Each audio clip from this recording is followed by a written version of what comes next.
Each week, we like to remind you that the Voice and Viewpoint is San Diego's oldest and only African American publication, serving this community for over 65 years. We were in 89 zip codes, 17 cities, the unincorporated areas of the county. And now, because of the internet and our app that we have, uh, we are being reached worldwide. And so each week we provide printed copies and over the counter sales at news outlets, newsstands. We give copies to our churches, we give copies to our libraries, we give copies to our senior citizens and the senior centers. And so we make an effort to do this because we believe in our motto, which says that a people without a voice cannot be heard, and our goal is to be a voice. We remind people that news has no color, but that we cover matters from a black perspective because every community is affected differently by the things that happen in the news. And so, with this week's program, Dr. Thompson and I are honored to have Mr. Grant Oliphant, who is the CEO of the Preby Foundation. And they have done a phenomenal job in San Diego in terms of outreach in the community. I noticed that one of the first things I saw years ago was the new student center at San Diego State, and I was impressed with that. And then in La Jolla, I was impressed with the cardiovascular commitment that was made in terms of that building because there's a tremendous concern about health. And so, one of the things we want to do with this conversation this evening, we believe in, as the community media, exposing people to the things that are being done in the community while exposing folks to us. And this is going to be a conversation basically with an overview of how the foundation is working and is doing so many different exciting things. And yet, it's been one of the great supporters of our annual gala, in which we have given out awards to people in the community for tremendous things that they've done. And so we're excited about this because I think you were with us the year that we gave not only awards, but cash gifts to the food bank and to Feeding San Diego. And then we gave stipends to those organizations that were preparing the food giveaway baskets in our community so that those volunteers could continue to serve without being more adversely impacted than need be. And so, with those things being said, I wanted to give Dr. Thompson a chance to say greetings and to tell you how you may join us this evening. And then we're going to go into discussion with Mr. Oliphant, and we're just excited about him being here to chat with us. Good evening, all. Thank you so much for tuning in. You can join us via Facebook, either at godradio1.com or the San Diego Voice and Viewpoint. And we are streaming live also on YouTube, godradio1.com. Check it out, and you can tap in, be a part of this conversation. This will not be a call-in show, but this will be a show that you can tap in and send information to us via social media.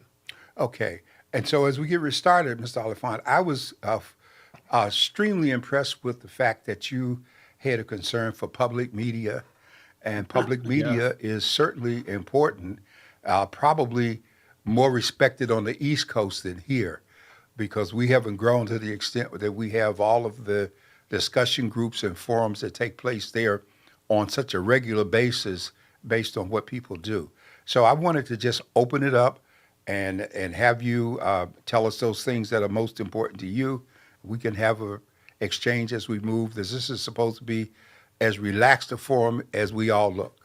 Great. Well, first of all, let me Turn it say up with thank you. you for inviting me to appear on the program with you, and it's a delight. You've had an extraordinary career, and it's fun to be able to be in conversation with you, Dr. Warren. So I Thank you. appreciate that. Thank you. Um, I do want to point out you gave us credit for a couple of things we don't deserve credit for. Our founder does with Yes. the Cardiovascular Institute in La Jolla that you were mentioning at Scripps, and the other example, oh, the Student Center at Yeah. SDSU.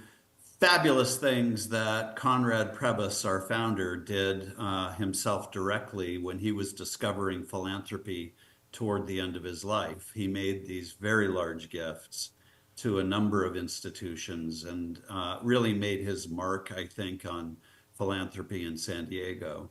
The last thing he did before he died was to set up this foundation. And it was an extraordinarily generous act because he took pretty much his entire remaining fortune and gave it to the community in the form of the Prebys Foundation. And so it's a huge honor to be able to carry on that legacy.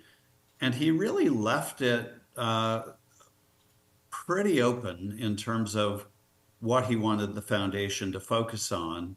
He certainly wanted us to focus on the arts and culture, medical research, healthcare as an area, and young people, where he had invested a lot of his effort during his lifetime. And so those are our four main areas of concentration. But how we do it and the spirit with which we do it was something that he left to his successors in my role and on the board. And the thing that you pointed to in terms of our interest in journalism is one extension of that latitude that he gave us. What we realized when we started doing this work pretty quickly was that everything we cared about, be it healthcare or scientific research or how young people are doing or the job opportunities that they might have or how their mental health is going, or how our very important and diverse arts and culture scene is prospering. All of it depends on the public having access to good information.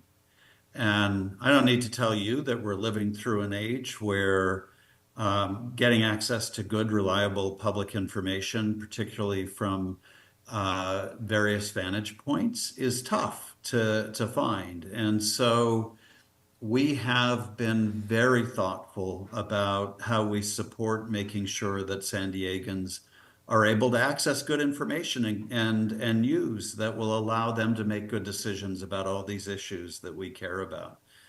By the way, I have to add one final point, and then I will stop talking for a moment so you can ask a question. I love what the Voice and Viewpoint does, and Thank you. and the fact that you play this role in the community and continue to play this role in the community is really important for the whole community. And you may deliver news from a Black perspective, and you may think of yourself, I know you think beyond this because you're a very expansive thinker, but you may think of people tuning in, may think of the audience as a distinctly Black audience. But what the Voice and Viewpoint does is enrich all of us with a broader set of perspectives about what's important in the community. And it's just one manifestation of how, when we open ourselves up to different viewpoints, the word you have in your title, we actually become richer as an entire community, not just as any one subset. So thank you, sir, for the good work that you're doing. Well, thank you for the compliments. And we have a joint interest when we talk about healthcare. We started partnering with the San Diego Health and Human Services Agency over 15 years ago, but it wasn't a friendly start. It was because we were writing hard stories about child protective services. Many of the things that we see in litigation now, we were covering in the time in which those things were happening. And one of the things I want the public to see today in that respect is that those people who did those things and they were removed, retired, or whatever, that not to let their past history stain the efforts of a new generation of folks who are trying to do a much better job. And so I think your position, the fact that you include healthcare, is so critical, because as we look at what's going on with the Congress right now, and this jockeying back and forth and people looking for factual information, we see over $500 billion from entitlements, which really comes back to healthcare, Medicaid, and Medicare, as it is in California, Medi-Cal rather, that all of these things get to be so very important. And so, but yet we have a gap in terms of the public understanding. And I'm very concerned. I just came back from Sacramento. As we talk about public notice, most of us do not understand the true meaning of due process in terms of notice and opportunity. And very few people are investing in that. And I love Mhm. the fact that you are into the arts because we have a real crisis in some areas of the community. Dr. Thompson and I, over the past 30 years, we brought all kinds of cultural events to the community. And many times there was nobody there but us. Yeah. But we spent the money and we did it, you know. And so I'm glad that you all see the value of that. Dr. Thompson, I didn't want Yeah. to leave you out there. No, one of the things that, first of all, thank you for all the great work that your organization is doing. Arts and culture is a big part of, how we go about serving the community. Even the radio station here is actually designed to help young people to learn how to get into the radio business. One of the hardships that we've always faced in the community is being able to be seen and also to be able to be heard. It takes a lot more for an organization such as ourselves. We've been around for 30 years. You have been around 40. for even longer Well, than the that. paper's 65. I've only been here 40, yeah. And literally becoming trusted messengers, becoming the resources in the community. But it seems like many times we're overlooked until something major happens, and then Right. everybody wants to jump on the bandwagon. How do we, as people that are consistently serving the community, get more and more of the attention of your organization? I know that Dr. Warren, you guys have a great relationship, but how do others do that? Yeah. Well, let me start at the general level, Dr. Thompson, and thank you for the question, and thank you too for the work that you're doing. Let me start at the general level and then get more specific. So my general framework for this is that we have learned that the way in which we often view community is really siloed and fragmented, and it ends up diminishing our understanding of what makes for a healthy, vibrant community. Two ways of looking at that. One is we look at it through the lens of just healthcare or just scientific research or just how young kids are doing or just the arts. And what we very quickly learn is, and certainly we have learned in our work, is that a healthy community has all of these things, and some of the most interesting work happens at the intersections of those disciplines. So, for example, as we look at community well-being, we're really understanding in our work that to have a good, healthy community, it's important for young people to have access to arts experiences that validate their life experiences and tell their stories, and help them deal with mental well-being issues in a productive, preventive fashion in a way that a clinician might not be able to help them do. And we can put the point is we can put these pieces together in a way that really helps us understand community better and building better community together. The second way I look at this is that, and it runs so contrary to much of the conversation that we're hearing coming out of Washington today, is that we need all of us. We need everybody in our community and in our culture. And there is so much language being used that attempts to sideline conversations about Black people, about brown people, and in effect to erase that part of the national conversation. And what you learn very quickly when you work in community, and again, I'm preaching to the choir, I don't need to tell you this, but I feel it's important in answering your question to acknowledge this. A healthy community is one that understands that what lifts you up lifts me up as well. So that notion, which MLK Jr. articulated probably better than anybody else, is one that I think is helpful for smaller organizations as they're trying to get the attention of an organization like ours, not to be thinking in very transactional terms about, I want to do this one thing, how do I get money for that one thing? It's how does what I'm doing fit into this narrative of building community for everyone, and that the foundation is talking about every day and funding every day? And how do I make the case for that as part of their portfolio? We have a pretty simple process of being in touch with us through our website, which is previsefdn.org. That's the easiest portal in for a first-time person trying to get in touch with understanding what we fund. But I really think it's about talking about the people you're helping, how that connects with the narrative of a more successful San Diego, and how we can support that together. Yeah, and the reason why I asked that question, because I look at the Voice and Viewpoint as an example. For the Voice and Viewpoint, although they're the community newspaper, we look at the different organizations that are tied to the community newspaper, from the young to the old, to all the different people that are connected and drive forth. And I think that's the bigger thing. I think a lot of times when you're looking at funding and things of that nature, I always ask how many other people are tied to what you're doing. Right. And in our case, we really serve not just the media, but we literally serve the community no matter what takes place, if it's tragedy of a flood, if it is award ceremonies, if it is church programs or community events or whatever, there's always this consistent connectedness. And I was laughing the other day because I've written so many recommendation letters for people that are applying for funds through your organization. And I laughed at them. I said, now, all of you guys work with us, but you're asking us to do the recommendation letter.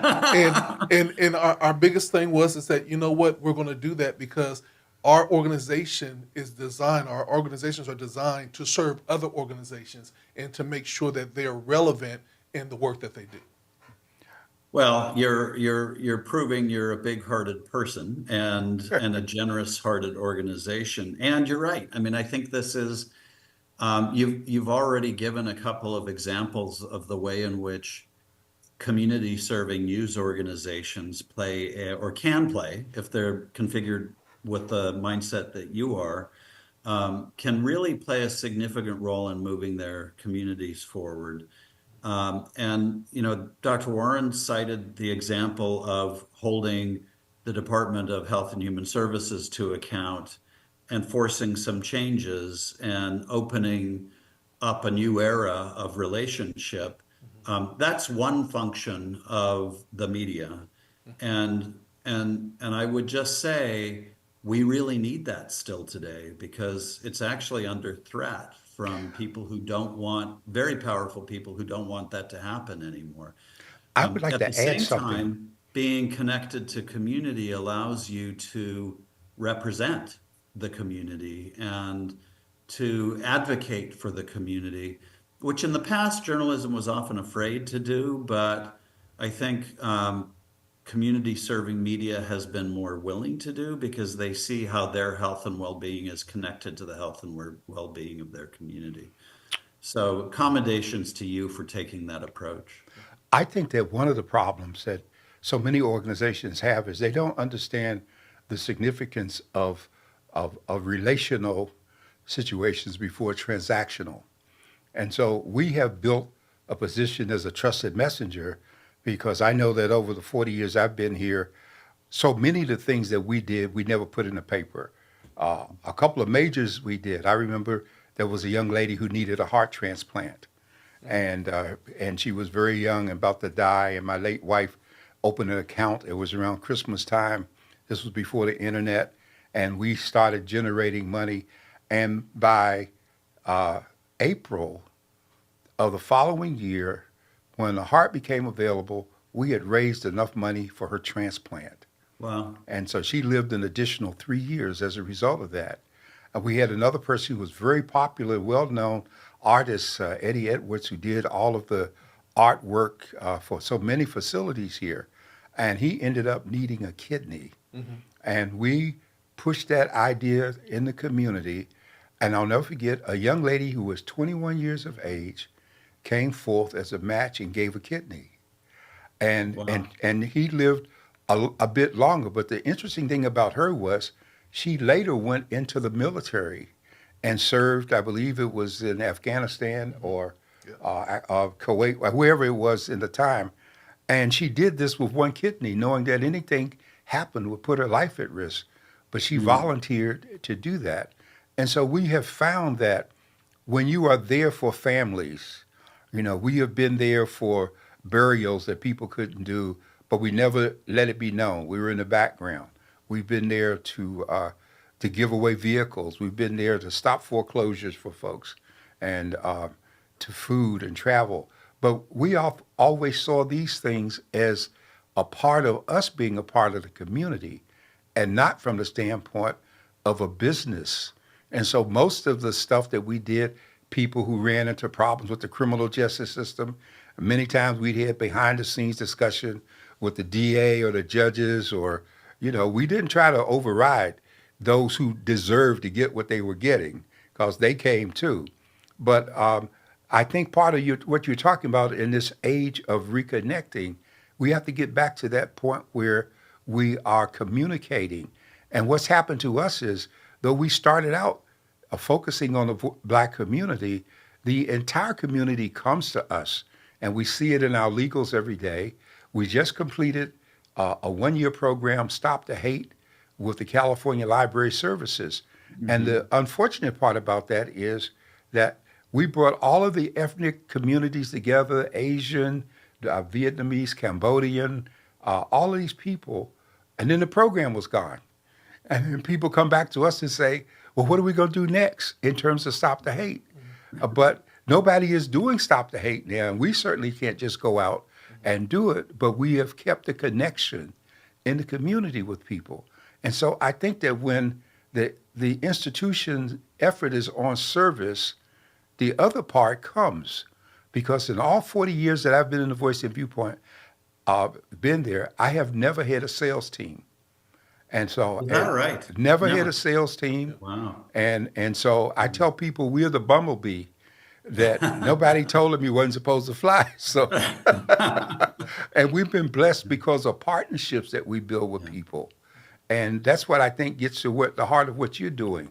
That's more Well, can important than the can I just dollars. say that what an incredible service that is, and when you think about, I have a couple of thoughts about this. When you think about what our country is going through in terms of disconnection, and it's not just about politics. Politics is a manifestation of it, certainly. Um, but we have for a number of years now been retreating from community. So people have not been joining organizations the way that they once did, and they've not been attending church the way, or faith organizations the way they once did. And so there are all these indicators of a drop off in how people engage in community. At the same time, as not surprisingly, we're suffering from what the Surgeon General called an epidemic of loneliness and Hmm. disconnection. And it's not a surprise, because what makes us healthier as human beings is in part being in relationship with each other. Longevity experts say if you want to Yep. live a good, healthy life, then one of the best ways to do that is to exercise and make friends. So, I think what you're doing is symbolic of that. The other thing I'd say about this, if I can, is, at the Prebys Foundation, we really believe that San Diego has the opportunity to tell a better story about America to America. But first we have to tell it to ourselves. And the story is that we are this stunningly diverse, multicultural region with people from all kinds of backgrounds and from all over the country with all kinds of expertise. and all kinds of beliefs who are somehow making it all work in this very friendly community that is literally inventing the future in a lot of areas. And if we could if we could bottle that story for the rest of the country, we could help the country deal with so much of what ails us at the moment. And when you look at what makes that go, you know, what makes for a healthy community is kind of what makes for a healthy person. Um, in our way of talking about it at the foundation, we always talk about three things that really make a healthy person in the context of a healthy community. And they are a sense of purpose. So I have a reason to get up in the morning that drives me, that motivates me. And it may come from faith, it may come from the work I do, it may come from the friends around me, but I have a sense of purpose. The second is that I believe there's an opportunity for me here. I can see a pathway for me to take care of my family, to be treated fairly, to expect fair treatment and returns in exchange for my work and my ideas, and I can contribute something of value. So that's opportunity. And the third piece is belonging, where we all want to feel as though we are accepted for who and what we are in order for us to really acknowledge this as home. And people are healthy when they have those three things, at least on a mental level and a resilience level. And when they're taken away, they start to do destructive things or they start to feel miserable and unhappy about themselves.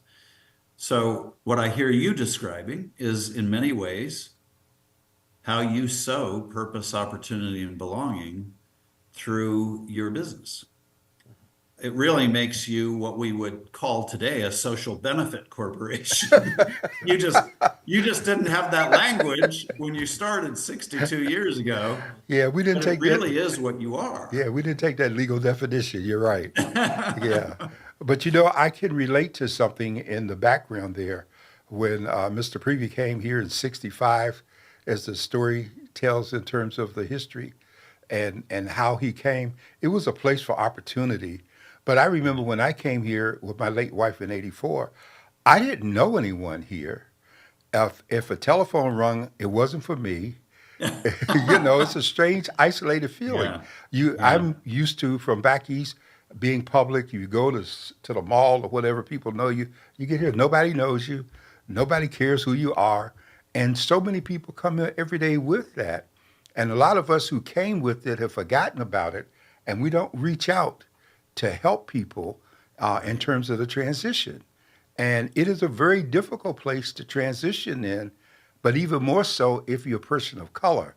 It's better right. now than it was 40 years ago. It was really difficult because when I came here 40 years ago, my attitude was I was going to come to Southern California and practice law. And every place that I went looking for a clerkship, um, the people would look at my resume and in many instances they put it in the trash right in front of me. Or the attorneys told me, well, we're not going to hire you because you would end up taking our practice and we don't want to do that. So there are a lot of reasons that people get rejected, and Yeah, yet there got to be people that we can talk to. yeah, And I think what you're talking about is those areas that you need. It's kind of ironic because Dr. Thompson and I are both pastors as well as what we do. yeah, And it always tickles me when I'm in the doctor's office and they say, do you have any depression? yeah. We started, well, no, we don't get depressed, you know, and that's an important thing to say. Yeah. And so I think what you do helps a lot of people avoid that depression, even though that's not on the top of the agenda. Well, I hope so, and thank you, and you're kind to say so. You know, I do need to acknowledge I didn't have that barrier when I came here, obviously, but Right. it is abundantly clear to me that it existed 40 years ago and it exists still today. You know, I don't know why anybody would imagine the portrait of San Diego in the national media is that it's sort of the perfect city, and it's Yes. got, the temperature is always 72, and it only rains at night, and all of that. So, um, and the truth is, San Diego is a real city with real problems, and it has, like other cities, a real history around racism and redlining and discrimination, and is still grappling with the legacy of that today. All of America is, all urban and communities are, and so. I don't know why we would be surprised by that, but we need to remember that that's part of our story. That's actually, for me, one of the things that's so distressing right now about the way in which our conversation around issues like diversity and inclusion has become so negative so quickly. Because when I look at San Diego, what I see is a community that is made stronger by its diversity, Mhm. and for everybody is made better by its diversity and will prosper through its future diversity. And that inclusion is key to everything that I was describing in terms of purpose, opportunity, and belonging. I actually don't know. I don't know why we have such a hard time, other than the legacy of how we have viewed race in this country, with understanding that this is a core struggle for us to continue to work on. And when I think about the promise of America, we haven't gotten there yet. And we have to keep working on it. And that shouldn't be such a hard thing to say. And your story about coming here 40 years ago is a great reminder of why that's important. One of the things I want to ask you, and I think that a lot of times, especially my board of directors, they always look at me when I said, "Oh, we're not going to take money from this organization because it doesn't go with our core values." I always believe that in as a nonprofit or even a for-profit, relationships are very, very important. How Yeah. do you? Because I don't like looking at organizations as a money organization, but I want to see if I can be in relationship with them. How do Yeah. people build a relationship with your organization beyond the money, but just wanting to Yeah. work and connect and, like we call it, do life with each other so that we really know the work that we're doing and how we're investing our time and our energy as a collective? Yeah, so I so appreciate this question because you were going right to the heart of one of the most important conversations we have within the foundation and with people who are interested in pursuing a grant from us. Um, we view the money that we give away obviously as a very important part of what we do, but we view it as being in service of strengthening community, strengthening relationships, and pursuing the grander visions that we have for the community and that the community has for itself. Mhm. And so often, what happens is people think about this as the money, and so we end up typically going nowhere in a conversation with somebody who thinks we're an ATM machine, that if you punch in the right code, some money will pop out. What we want is for anybody that we might work with or do work with, is to have a pretty solid relationship with the people in that organization. And by that we mean they tell us what is going on for them. We get to understand their business, what it is they're really trying to make happen. We understand how they are effective at that. And we look too at how they can connect with other players in a similar space so that we can maybe leverage their efforts together. Mhm. And we want to know how we can bring added value beyond the money, so that jointly can be more effective. Mhm. And that actually is the soul of really good philanthropy. It's exactly what you're describing. And so the how of you of the how of how you do that is, that you approach it in that spirit. So when when someone is coming to us for the first time, they may obviously have a question about a grant, but we would hope they would pay attention to the information we're sharing on our website and take a moment to get to know what our priorities are so that they can think about how they fit. Next, there is a process for anybody to get to talk to our program staff and to lay out who they are and what they're about. And it's better if that first conversation isn't about how I need a grant by next week in order to accomplish whatever I need to do. But how I am working in community over a long period of time to accomplish this goal and why working with the Previs Foundation would be important for me to be successful in that. That conversation is one that's very fruitful with us. It doesn't 100% of the time lead to a grant, by the way. You know, one of the sad realities of our business is we end up having to say no far more often than we can say yes, because there are just so many demands for resources in our community. But the no is most often in the form of a not yet or not at this time.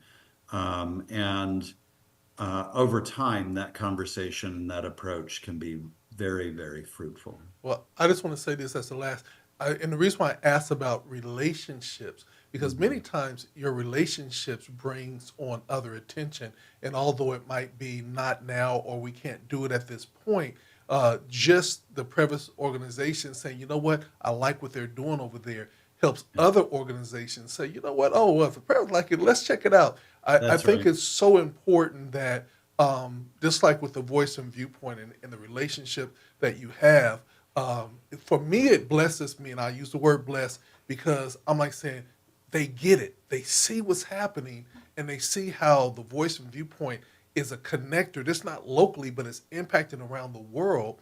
And that's exciting to me. And that makes even my organization say, oh, we want to work with them and see how we can support, because of the fact that if one of the organizations is recognized, and I call it the applauding the efforts of 60 plus years, and still going strong and still growing, then it makes other organizations that might be 30 years old saying, hey, we want to make sure that we support them as they support one of our legendary organizations. So I want to say thank you for that. And I think the other thing that comes up for me around that is this is a two-way street. You know, when we have a very strong emphasis in our foundation and in our work on listening to community. And one of the ways that we do that is we engage with lots of community groups and organizations. And we try to understand what they're dealing with. We try to understand what they want collectively, so that we're not just inventing a great idea in our office that is totally disconnected from what community actually wants and needs. It makes us better at our work significantly. And often this is viewed as a one-way street. It's actually profoundly a two-way street, which is another way in which that concept of relationship manifests, because a good relationship is never one way. Yes. Well, I think the listening component is so interesting as we talk about it in the media space, because we've never had a shortage of news to cover. There's always something going on, and there's always someone coming. And part of that happened that when I first came to the paper many years ago, I found myself handling complaints the same way I used to do casework when I worked for a member of Congress. People would come to you, they got a problem.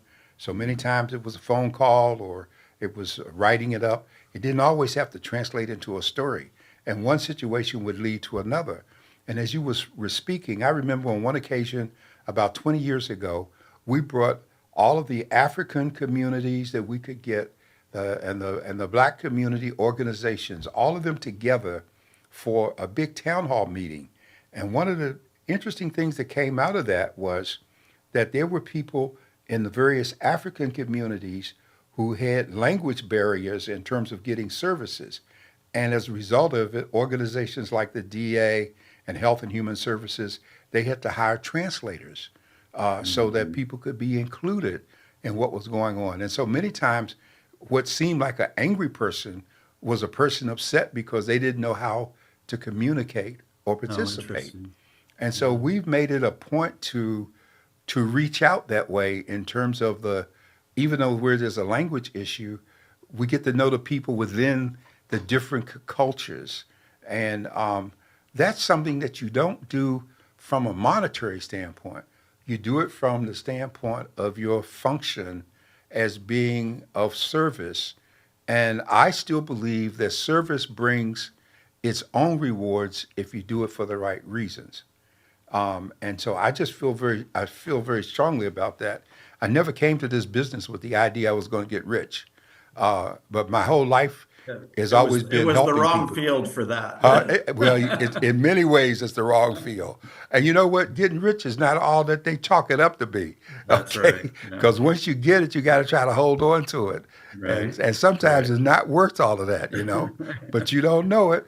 But I Yeah. always taught the Yeah. three E's to people: that exposure expands opportunity, and if you Mhm. get that, then it helps you kind of alter what you're looking for, and to get realigned.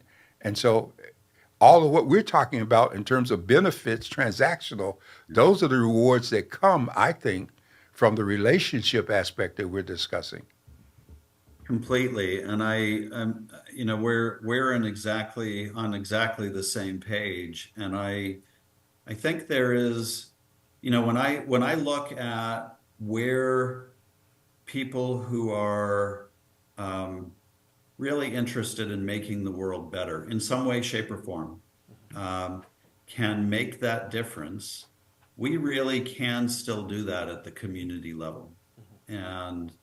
And we can affect great change at the community level. And it's largely because we can talk to each other, we can have these conversations, we can share wisdom like you just did with me, and we can learn from each other. And I think that's so powerful. Um, Sometimes I wonder if in this social media age we have forgotten about the power of listening, because doom scrolling through a social media feed is not listening. No, no. It is not the same thing. It is a formula for feeling pretty miserable about yourself and believing that the world is doomed. And when I look at the world, I think by the way, I fall into that trap too because I'm human. But when I look at the challenges that we face, I see a lot of challenges, and they're big. Um, they're not necessarily bigger or worse or more daunting than some that were faced by our ancestors and forefathers, and we should sometimes have the humility to acknowledge that. But I am utterly convinced we can solve them, but we have to be able to listen to each other. And I think one of the formulas that we've used over the years, I used Dr. Warren when I was very, very young in the business. He was the grandfather. He was the big daddy on the block, and we were doing Gold Coast Classic. Gold Coast Classic was one of the major events that were done in San Diego. I was a very Mm, young company, and he said, "Okay, I see what you're doing. I'm going to have you handle this section of the Gold Coast Classic." And I'm going to connect you into all the different arenas.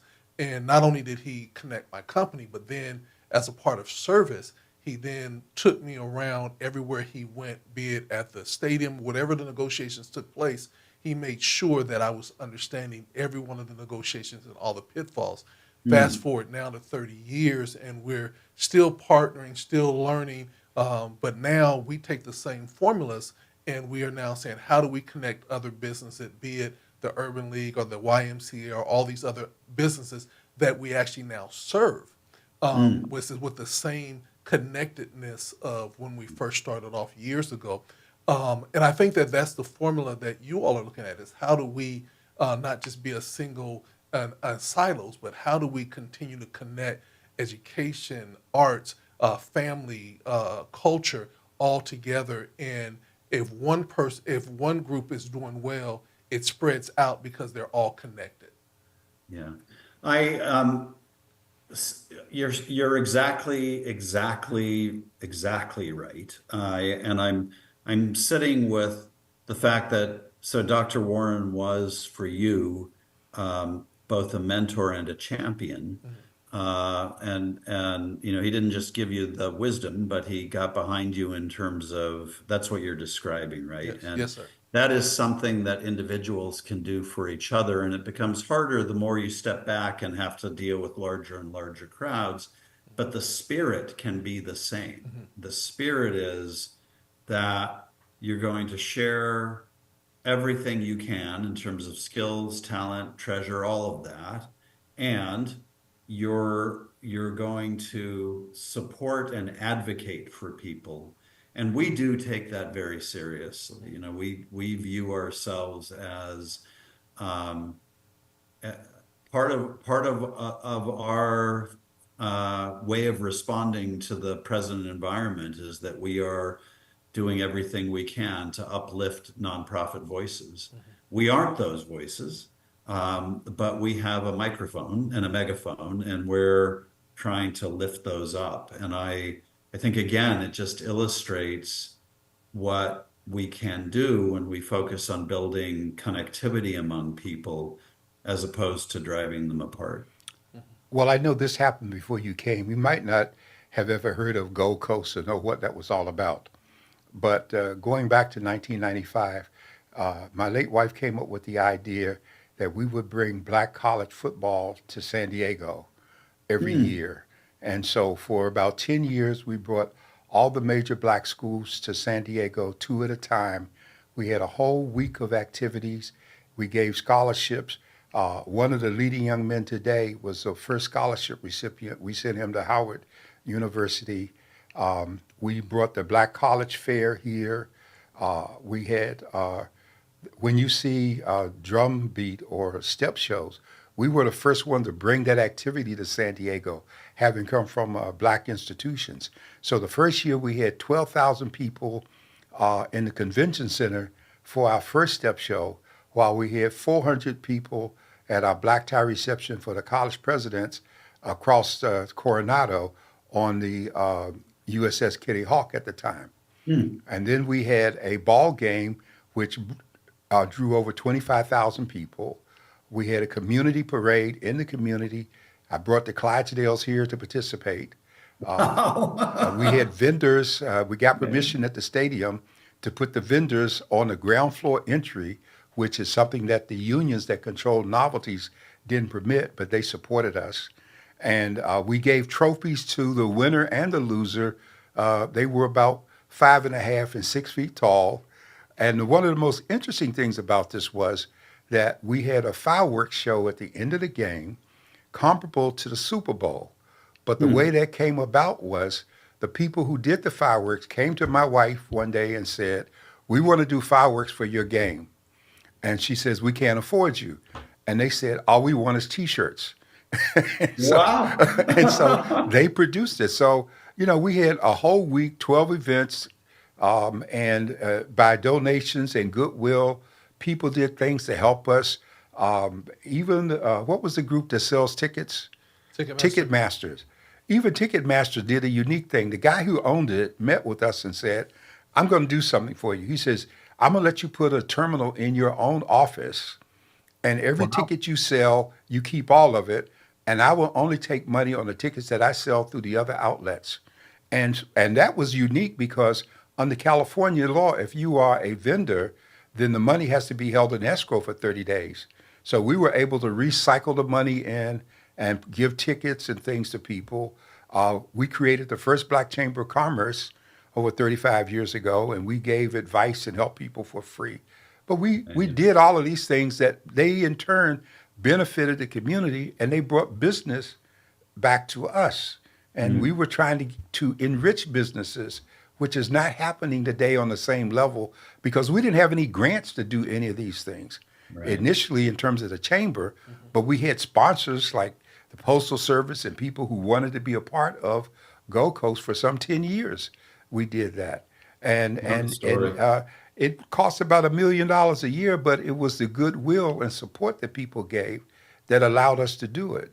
And then it So, also, one of the biggest thing is that it was definitely bringing communities from all walks of life. But what I liked about it more than anything else is it encouraged young people to go to college and be excited about going to college. And we continue to see that effort today as we're working consistently with young people. And so these are just some of the things that has happened over the years that has had a lasting effect. I look at people that are in office now that went through some of the programs that we started years ago, and we're very You knew excited. them when. Yeah, yep, yep, yeah, yep. and the funny thing about it, and what I love about community is that when you're consistent in what you do, no matter where people go, when they need to come back, they pick up the phone and they're amazed that you have the same number that you had 30 years ago, Yep. and they can call you and say, "I need." And you said, "Okay, well, what are we doing? How are we? Is it going to help the community?" And that's what it's all about. And that's how I look at your organization. I believe that you are an organization that literally is designed to help community and help community grow. I want to keep on applauding you all because I'm watching the work with other organizations that might have received grants or received support or help. And even with your staff, one of the fun things about it when we're doing the gala is to meet your staff and hug your staff and say, "Hey, it's great to see you. Thank you for coming out." Because I believe in this day and age, most of the things are done by choice versus then. I think it's done by choice. People don't have to do it, but they do see the Right. work and they're now acknowledging it. And I think that's what's amazing. Yeah, well, just so you know that that enriches us too, and our I know our team has totally appreciated those connections as well. And I really appreciate your story about having the same phone number as, going back and we, we are living in a very strange period of time where change is happening so fast that it is hard to keep up. And I think it is important for people to have touchstones in their lives, and community touchstones in their lives. And we view ourselves as a foundation, as one that wants to be around for a long, long, long time as part of San Diego's community fabric, just as you have been around for a long time. And I don't know if we'll always have the same phone number, but I can't imagine why we change it. And it is, I think we should all be grateful for entities that continue to play a role over a long set of years in trying to move community forward. Um, we do kind of live in a time when that gets taken for granted, and it shouldn't be, or people get cynical about it and dismiss it, and we shouldn't, because we see that it's what keeps us together. Well, we've seen this conversation as a relationship building one, and we look forward to doing much more together because it's important to let people know what's happening. When we talk about healthcare, we're publishing at the end of this month our fifth annual Minority Healthcare Report, which Mm. talks about all of the things happening with all of the ethnic communities that have been identified, from education to the most difficult diseases and confrontations, mental health, infant mortality, all of these things we deal with. And so we hope going forward that we can work with you. If you have a story that needs to be told, those are things that we can profile and publish, as we try to do with all the organizations in the community when they bring things to us. And we want to leave this door and this opportunity open. So if you have something you feel the need to come back, we can look at it and make that happen. And we really Fantastic. appreciate Well, I having you look with forward us. to those conversations, and I'd be happy to come back anytime. Okay, thank you so much. Thank Yeah, you so thank much. And you. again, I appreciate and we appreciate it. This has been a long time coming. And I was very excited. I said, finally, we're going to get this conversation with you. Been very excited to hear your voice and just hear the mission of the organization. So thank you again for the time. Thank you for having me. Thank you for having us, and thank you for all the amazing work you're doing. All right. All right. Thank you so much. Dr. Warren, let's come Take back to you. care. The last word, be blessed, and let's keep in touch. Love right. it. All right. Appreciate it. Take Good care. night. All right. Good night.